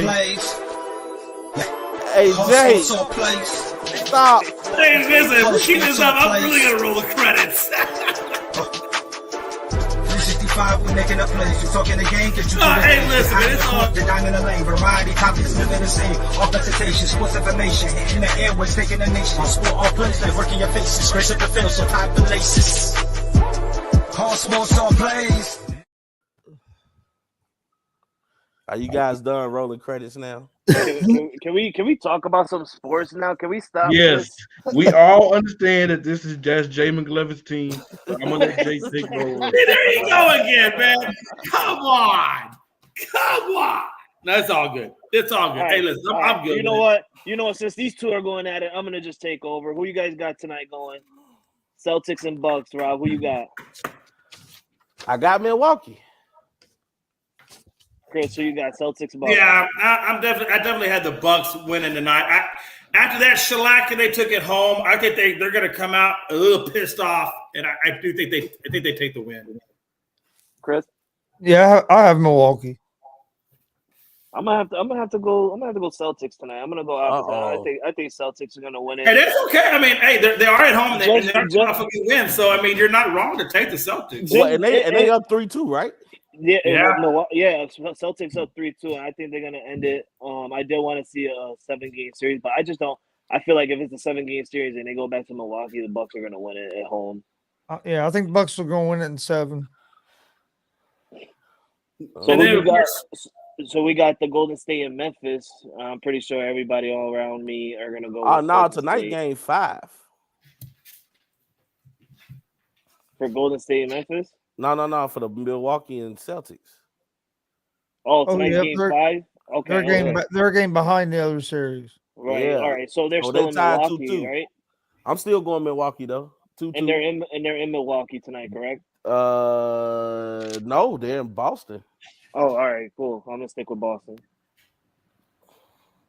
I thought Milwaukee had the higher seed. No, Boston was number 2, wasn't they? I believe. I'm looking. And the Bulls were 3. Yeah, it's in Boston tonight. Yeah, Boston was 2. All right. Yeah, so I'm gonna stick with Boston. I think Boston's gonna win it, and it's a 2-2 series. I feel like it's gonna go back and forth. Boston's gonna win it tonight in Boston. Milwaukee's gonna win it in Milwaukee, and then we'll see. We'll see what happened in Game 7. Jay, you got Memphis tonight, or you got Golden State? Well, obviously. No, I definitely have Golden State. I think without John Morant, I just don't think they have it within them, man. I think this, like I said, I think the series is just kind of done. I'm not saying that they can't because they did lose by only 3 without Morant. but it's going to take a hella fight effort to beat Golden State. And I don't think Golden State is going to have that bad of a shooting night 2 times in a row. So I definitely have Golden State taking that one. I agree. Okay. Chris, who you got? Golden State. I think their best chance to win without John Morant, they would have had to win their last game. Down 3-2 or 3-1. I don't see them winning 3 games in a row. All right. I'm gonna go with Memphis. I feel like Memphis is gonna play good defense tonight. Hopefully, other teams around can play good on the offensive side of the ball, shoot the ball really well without Ja. Hopefully, Ja can coach them really good by the sideline. I'm just gonna go with Memphis because that's been my prediction pick since November, and I gotta stick with it. Win or lose, it don't matter. I stick by my predictions. But then on the other side, I do have a feeling that Golden State is gonna end it tonight because Steph Curry's not going to let a 3-1 advantage slip through his fingers. Not again. Easy. Yeah, not that easy. So if I'm going to stick with my prediction on Memphis, but I know deep in my heart Golden State's going to win it. Rob, I don't even have to ask you, bro. I already I could see the Golden State jersey on you with my eyes right now. Do you see the hat? I see the hat on the Will Smith when he's standing at the door. If you weren't at work right now, I know you'll be doing it and you'll be pointing at the hat going, Dub Nation, Dub Nation. I already know, bro. I know. So we got some time left, and I'm glad that we got some time. Hey, real quick. Hey, let's talk about that little hitter by the Angels. Yeah, I was going to say, I want to switch up and I want to talk about some baseball, baby. The Los Angeles Angels had a rookie pitcher pitch a no-hitter against the Tampa Bay Rays with a final score of 12-0. Jay, give me your thoughts on that rookie pitcher.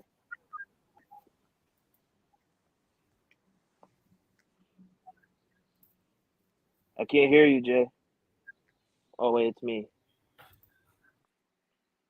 And I didn't watch the game, unfortunately, because it's not televised here. But man, I mean, hey, if you're a rookie, throwing a no-hitter,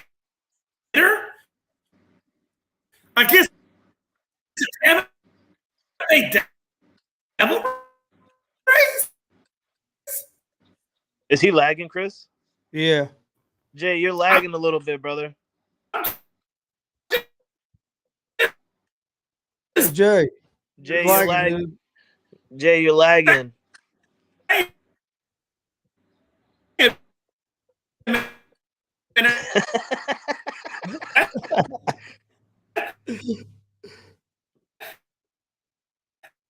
Jay, back out and then come back in. You're lagging. Yeah, there you go. He's probably frozen now. Chris, on the pitcher. My thoughts on it, man, it was real impressive because of 2 things. One, Angels ain't had a no-hitter since 2012. But the other thing that was impressive about it, he only had 2 strikeouts during this no-hitter. And I mean, you usually don't see that. If guys have no-hitters, they usually get a lot of strikeouts. So they were putting the ball in play. They just wouldn't get no hits. So I think that makes it more impressive that he only had 2 strikeouts.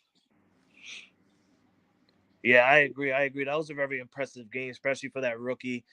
Just to, go 9 innings without going to your bullpen, like that's an impressive thing to do, especially, when you're a rookie. And that was this early in the season as well. Yeah, and that's the first time a rookie has pitched a no-hitter, I believe they said, in the first time ever, actually. I think it was. Yeah, first rookie ever to pitch a no-hitter in that franchise.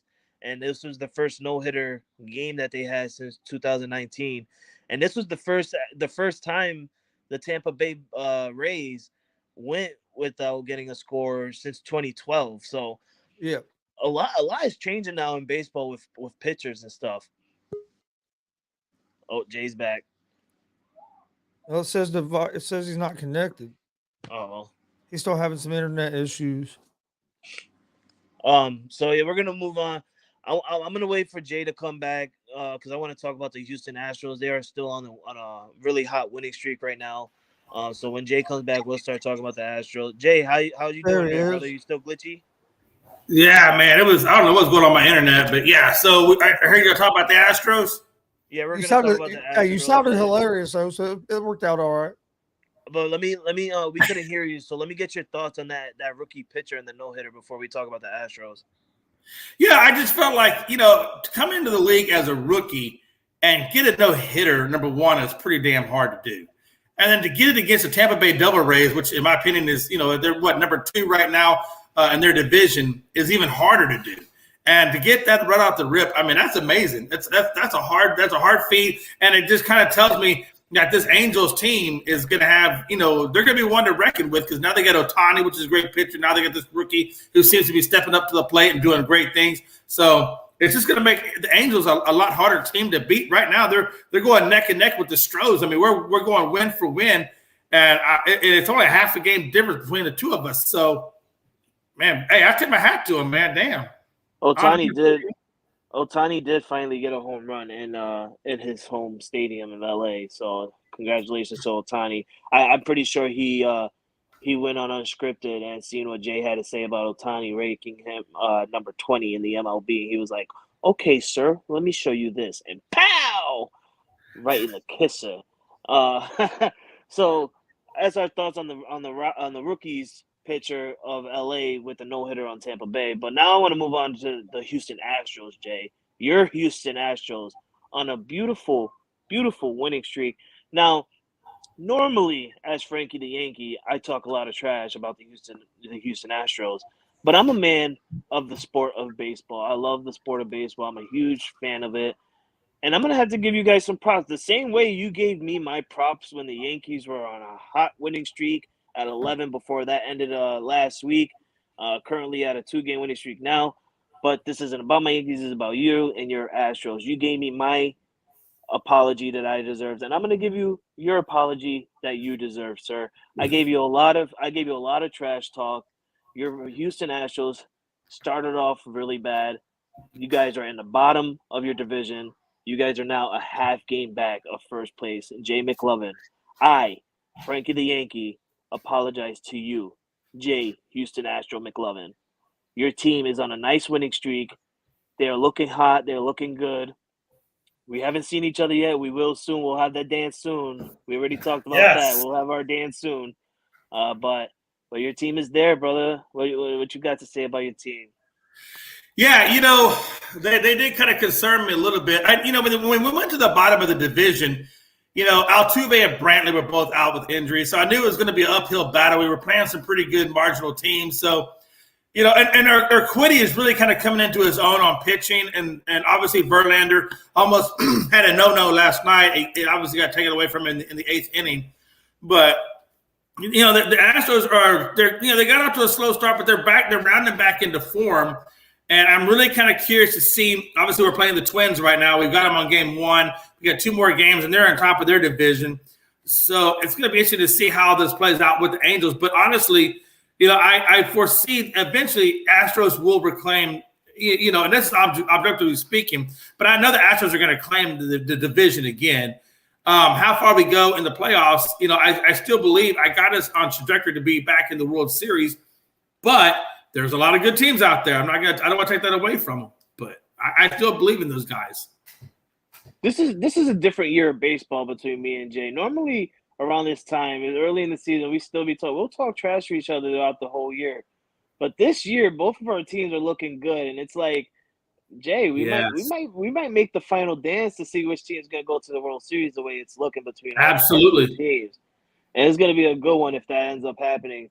And we got a 4-game home, or y'all got a 4-game homestand against us in June. So you guys really have it on your side with 4 games. And then, of course, on the 30th of June, we go back to Houston for the 5th game. But yeah, man, it's going to be interesting. That 4-game homestand in New York is going to be really interesting.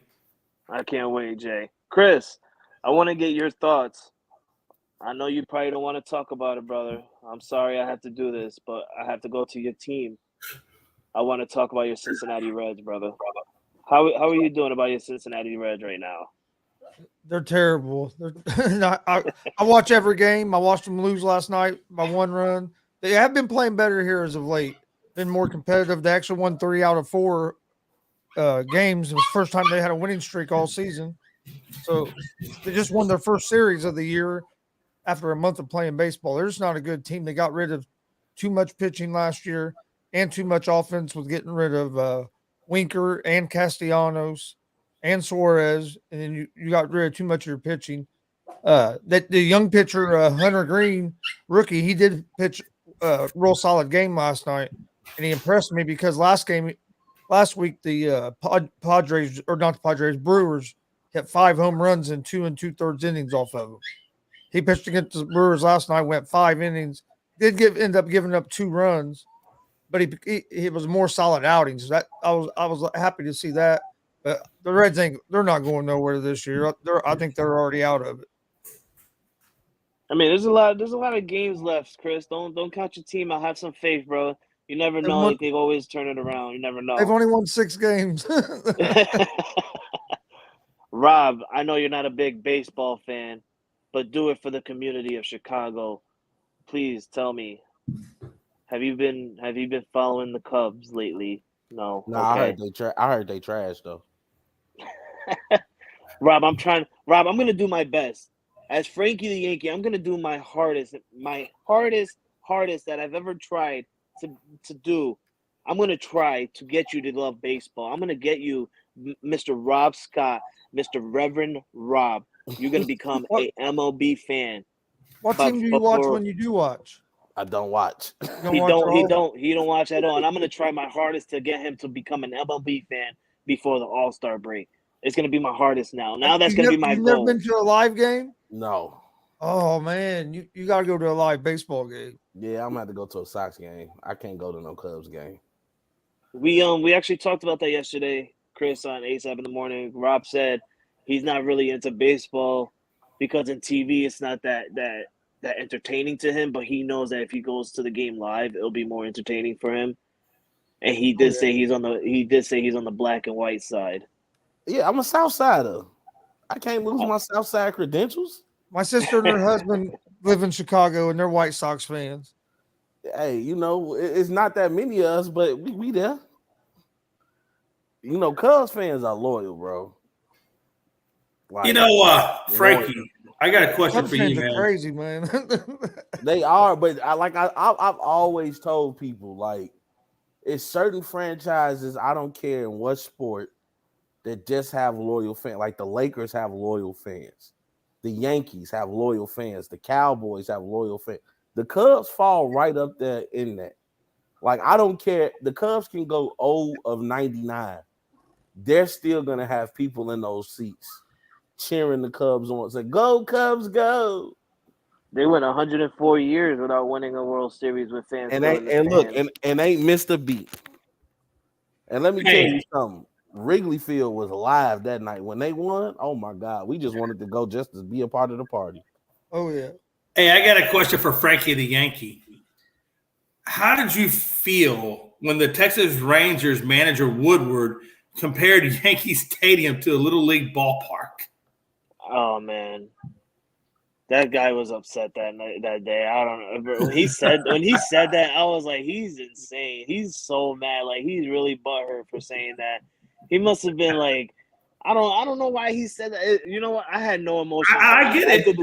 I did this. I'm doing the same thing that you're doing right now, Jay. I was laughing. I was just laughing like, yeah, he's really upset. He's so pissed. But it's cool, man. I mean, when you're playing against the Yankees in New York and you can't get a home run on us or whatever like that, I guess you'll be upset too. But whatever. Oh, I definitely agree with you on that. No doubt about it. I thought it was quite interesting when he said that. I was like, man, I don't know about Little League ballpark because Minute Maid is not really that much bigger than Yankee Stadium. So seriously, but I don't think Coors Field is either.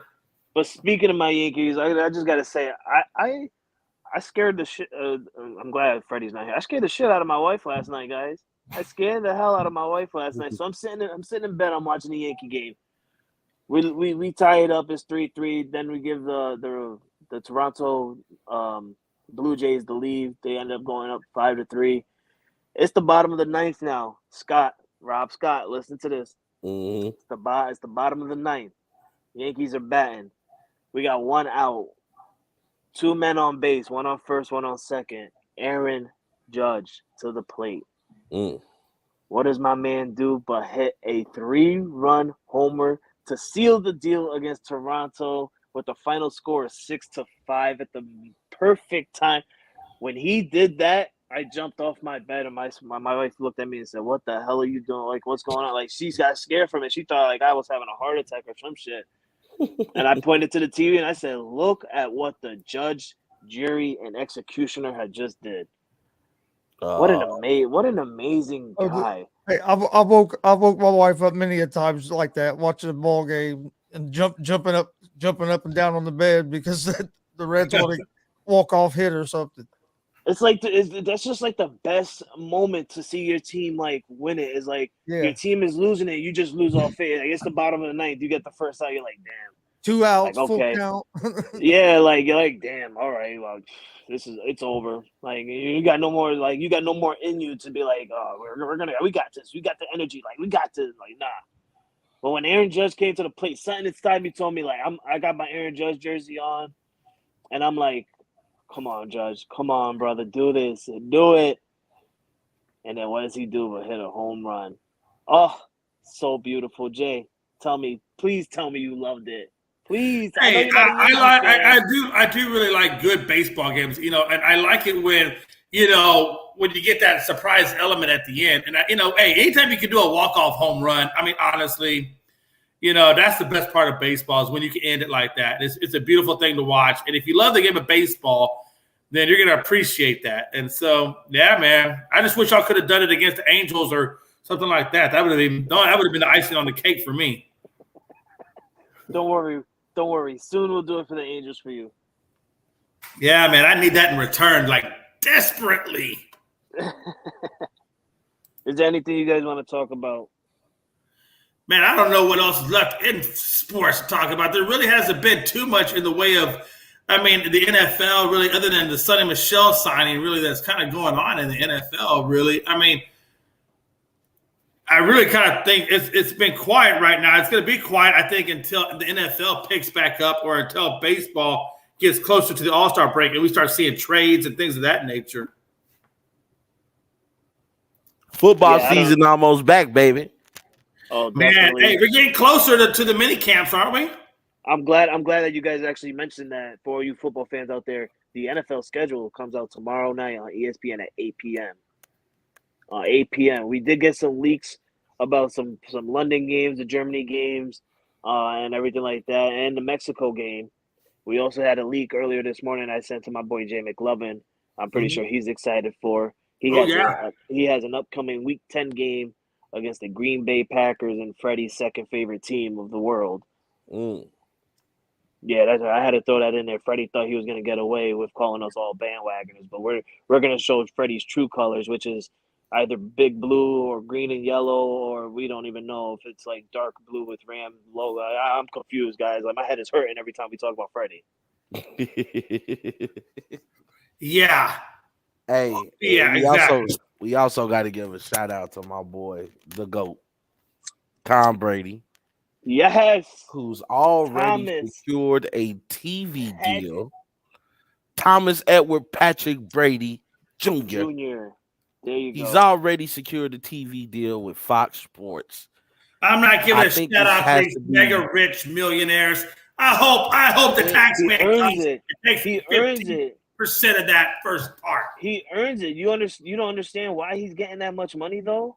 From all the I know. Listen, I get it, man. He's Thomas Edward Patrick Brady, and he's got the reputation, and I get all that. Listen. These dudes are making unrealistic, crazy. I tell you, man, it just blows my mind how much these guys are getting paid, man. It just blows my mind, man. I still sometimes, because you know why? Because I still sometimes think to myself, okay, listen, let me ask you a question. I got a doctor out there who's got mass skill sets, or a surgeon is really what I'm kind of going at. You got a surgeon who has mass skill sets, saving lives, doing operations, doing all this crazy stuff, and he don't even get paid like that. Does your surgeon put butts in seats? I get the reasoning. I'm just saying, from my mind, it's just when I look at a skill set, like what's a more harder skill set? You know what I mean? Like you got to go 12 years just to get to that level.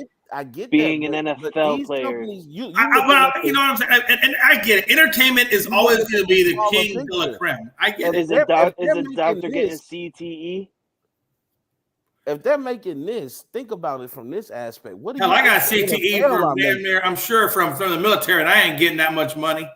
Jay, think about it like this: if Tom Brady makes this much money, how much money you think the NFL is making because he's a product? He's a product. Oh, I get it. That's what I'm saying. The entertainment industry is just it's king. It's king over everything. It literally is king over everything. But yeah, I think this is going down as one of the biggest deals in TV history. I think he's making way more than Skip and Shannon, and he's earned it. Regardless of what people think about Tom Brady, he's earned it. I think he's going to be making more money now as an analyst than he did as a quarterback. By about 20 million. By about 20 million. He's scheduled to make $375 million. It's a 10-year deal, which we're talking about $37.5 million a year for the next 10 years. He's getting 15. If he was to retire after this year, he'll be getting 15 million this year by the Bucks. Then next year, becoming an analyst by that 1 year, Robbie was close. He'll be getting 35.4 mil for that first year alone. It's ridiculous, bro. Just for that first year alone.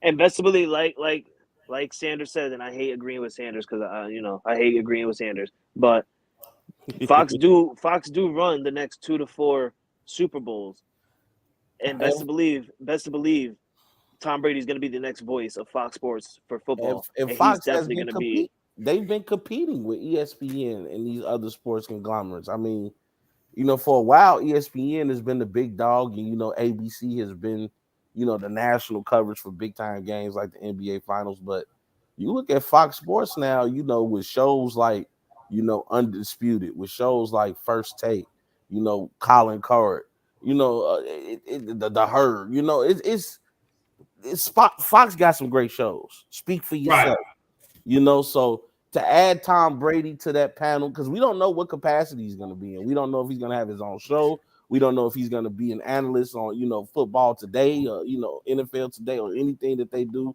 pre-game or post-game coverage. But you have to think about the knowledge that Tom Brady is going to be bringing to the table. He's going to have a lot to talk about because he done seen it all, done it all. So he deserves every penny. I mean, the guy sacrificed his whole career to have talent to throw to, so he deserves it. Go. GOAT status, baby. Jay, call him the GOAT right now. Finally accept it and call Tom Brady the GOAT. He's the GOAT. If you don't think he's the GOAT of the NFL, I never said he wasn't. Hey, listen, I have said that Tom Brady's the GOAT when it comes to football. There you go. I've never heard those words come out of your mouth. I've never denied it. I know, but I never heard you say Tom Brady's the GOAT. Ultimate winner, man. Ultimate winner. And, and he's been interesting. Like, I've watched a couple of his podcasts he's been on. I've been watching, like, him and Gronk and that relationship they have. Him and Peyton Manning going back and forth on the Monday Night Football, that the Mannings host on ESPN2. So Tom Brady is actually a funny guy. And I think what made him even more go, Rob? Sorry, I don't mean to cut you off, but you know what made him even more go? No, watch your mouth. But what made him more go was going on TikTok last week with the Justin Bieber thing, and he's like, "Tell me a secret." Tom Brady goes, "That game against that fumble against the Raiders." He was actually a fumble. Oh my God, how beautiful is that? Tom Brady understands that the refs have been some rules for him. It doesn't matter. He's won me a lot of money, so I got love for him. I never bet against the GOAT. I never bet against the GOAT. I said the same thing. Never bet against the GOAT. You never do it. Don't do it. Hey, they bet against. Hey, unless you were in that LA Rams series, you lost some money there, though. He's lost some games, but not many. That was like kind of different. Defensively, they fell apart. Yeah. Because he did everything he could. He would have literally had to play every position on the field to prevent that from happening. They let Cooper Kupp go. Who the hell does that? You let the best receiver on the team break wide open and down the middle? Lord Jesus. I'm still mad about that. I'm still pissed about that loss. We see Tom Brady come back. The Rams had no answer for him. I thought it was over with when he gave that touchdown to playoff Lenny. I said, more TV magic has just occurred. And then, boom, Cooper Kupp right down the middle. I said, you got to be effing kidding me. Yo, you guys are seeing this comments between Damian and Sanders.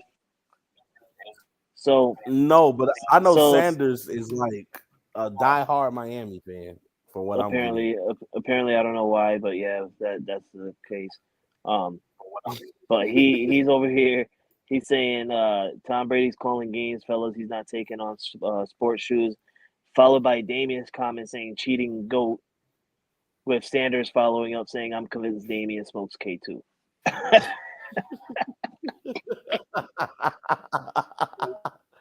Hey. That wasn't Tom Brady that cheated. He was just a product of his environment. I just want people to know that. It wasn't Tom Brady. Sorry, Belichick. Take that one. Dallas cheated too back in the day. All right, when they were sniffing up stuff in the sideline and shooting up stuff in the sideline to get back on the field to kick some ass. Look, you done made Jay go away. Yeah, Jay said he is tired of the foolery. Hey, but man, I get to say it this time. This has been ASAP in the morning. Well, Rob, I don't know who's gonna shut this show down because I know. They just left us. I guess we just leave the studio and it just goes off. Freddie left a long time ago. I guess we leave and you guys will be on the main screen seeing a live empty screen for the next 2 hours. Oh, Jay's back. Jay's back. Jay's back to close us out. Jay, yeah, you have the rights to close us out, right? Because we don't have. Yeah, man, my computer's acting stupid today, but. Hey, man, I'm going to hear about those Cowboys teams, man. You shut your damn mouth, okay? No, I'm just saying at the time, you can't say at that time they weren't doing stuff on the sideline to get themselves riled up and ready to play the game, bro. Like, they were on the sideline sniffing some stuff on the side. You know they were. That was back in the day when they were doing them drugs and stuff like that. Yeah, see, Jay's you know. Okay, folks. Hey, listen. Jay knows. It's been another episode of ASAP. We appreciate you joining me, Rob Scott, Freddie, 5 teams. Can't figure out who it is. Henderson. Chris Gonzalez, and Frankie. I'm confused, undercover Red Sox fan. Listen. I'm kidding. Frankie knows I'm teasing with Frankie, man. I love Frankie, man. Hey, look, it's been another day of ASAP, man, and we will catch you tomorrow morning right here, same time, same channel.